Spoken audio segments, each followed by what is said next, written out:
C'est au cœur du Beaujolais que naissent Claude Bernard et Victor Vermorel. La science les réunit. Au cœur des bouleversements politiques, artistiques et intellectuels du XIXe siècle.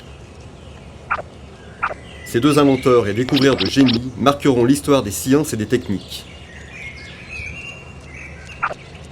Et ouvriront la voie aux innovations futures. Voici leur histoire.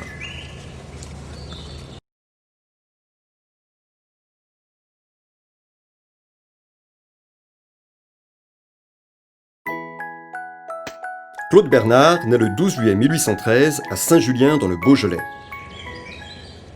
Son père, François Bernard, et sa mère, Jeanne Saulnier, sont les propriétaires de vignes et marchands de vin. C'est en contact étroit avec cette nature qu'il va grandir. Il va à l'école à Saint-Julien, au collège à Villefranche-sur-Saône, puis à Toissay. Il suit des cours de latin et de lettres, mais très peu d'enseignements scientifiques. Il découvre Victor Hugo et se passionne pour sa pièce Hernani, écrite en 1830. Malheureusement, ses passions littéraires ne lui permettront pas d'obtenir le bac, qu'il rate par 2 fois.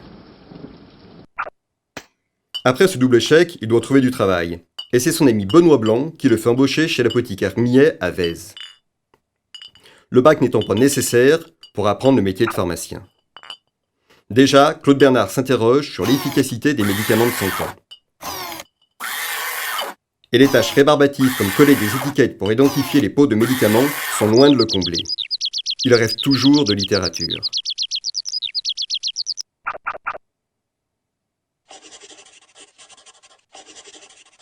Il écrit la pièce Rose du Rhône, qu'il fait jouer et qui lui rapporte 100 francs. Il commence alors une tragédie, Arthur de Bretagne, avec laquelle il espère se lancer dans l'aventure littéraire.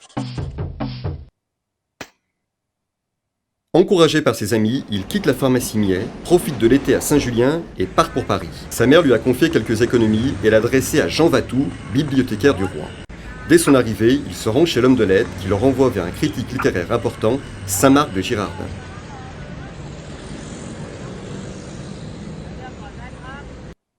Mais à la lecture de la pièce, celui-ci encourage Claude Bernard à abandonner la littérature et à se tourner vers la médecine, ne voyant en lui aucun talent dramatique.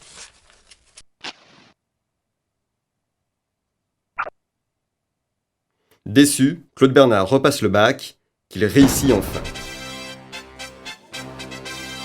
Et s'inscrit à la faculté de médecine. En 1839, il devient interne dans le service de Magendie, professeur de physiologie expérimentale au Collège de France. Remarquant l'habileté de Bernard au scalpel, il l'engage comme assistant et l'initie à l'expérimentation et à la vivisection. Ensemble, ils étudieront le fonctionnement des nerfs, du suc gastrique, la répartition de la chaleur chez les animaux et la diffusion des drogues dans l'organisme. 4 ans plus tard, il devient docteur en médecine. Mais ses revenus d'assistant sont insuffisants pour continuer de vivre à Paris. Il envisage alors d'arrêter la recherche et de retourner dans le Beaujolais pour devenir médecin de campagne. Alors qu'il commence à organiser son départ, un ami lui présente sa future femme, Mademoiselle Martin, fille d'un riche médecin mondain, pourvu d'une jolie dot.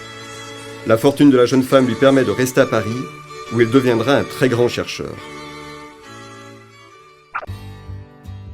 Une longue série de découvertes lui permettra de comprendre le fonctionnement des organes, la fonction glycogénique du foie, le mode d'action du curare, la vasodilatation,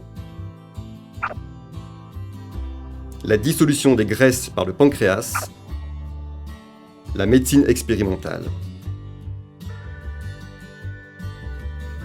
Et de structurer une méthode de recherche révolutionnaire. Ces découvertes influencent encore la médecine d'aujourd'hui. Traitement du diabète, curarisation en anesthésie, généralisation de la méthode expérimentale et de la recherche en médecine.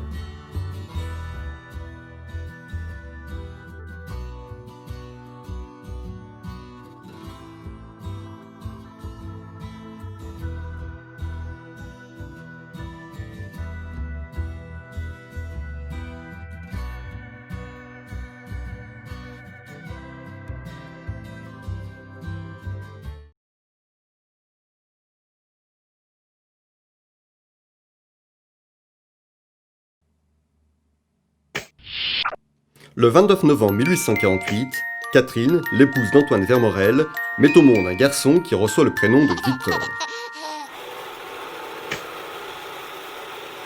Antoine, qui a suivi des cours de dessin au Palais Saint-Pierre à Lyon, crée un atelier de menuiserie agricole à Farin.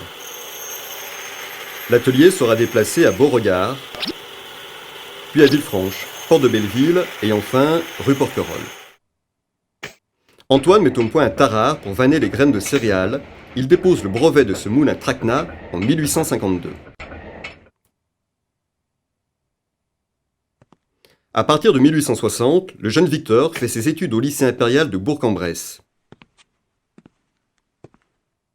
En 1869, Victor est désigné par le sort pour effectuer son service militaire. Il a tiré le numéro 55. Son père échange son billet avec le conscrit qui a tiré le numéro 12 et qui, pour 1600 francs, accepte de remplacer Victor.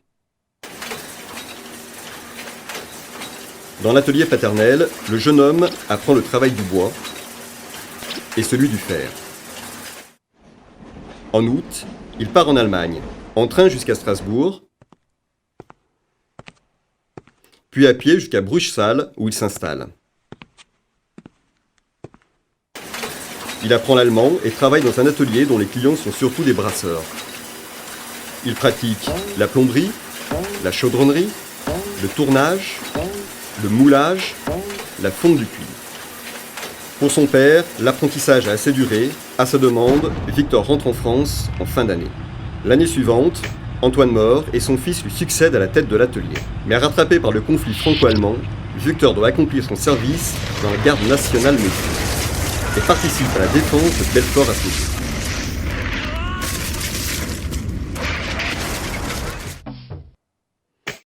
Sur le chemin du retour, il visite les ateliers qui tournent des pipes à Saint-Claude et une cimenterie à Grenoble. Victor est un homme curieux de tout. Après avoir fondé l'Union des travailleurs l'année précédente, il se passionne pour la recherche scientifique et fonde l'Union philomatique avec chercheurs, botanistes et pharmaciens pour vulgariser leurs travaux. D'ailleurs, Claude Bernard est membre d'honneur.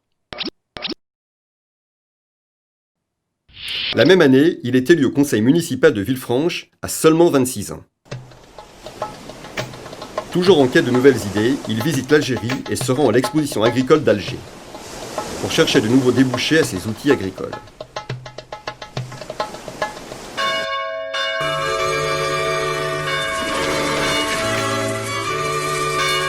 Deux ans plus tard, il épouse Georgette Pierre qui habite Massay dans le Cher.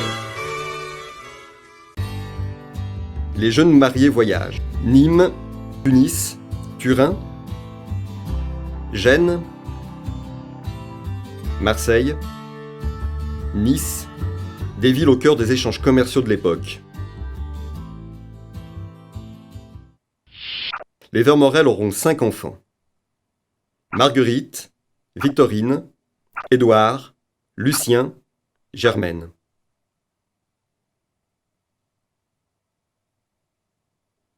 Victor dépose son premier brevet sur un mécanisme de tarare. Il sera suivi par 64 autres brevets. Travailleur acharné et inventeur visionnaire, Victor n'aura de cesse d'imaginer. Station viticole, pulvérisateur, aérostatisme, automobile, maison des roches, faisant de lui une figure marquante du Beaujolais du début du XXe siècle, dont le nom s'exportera à l'international avant et après sa mort en 1927.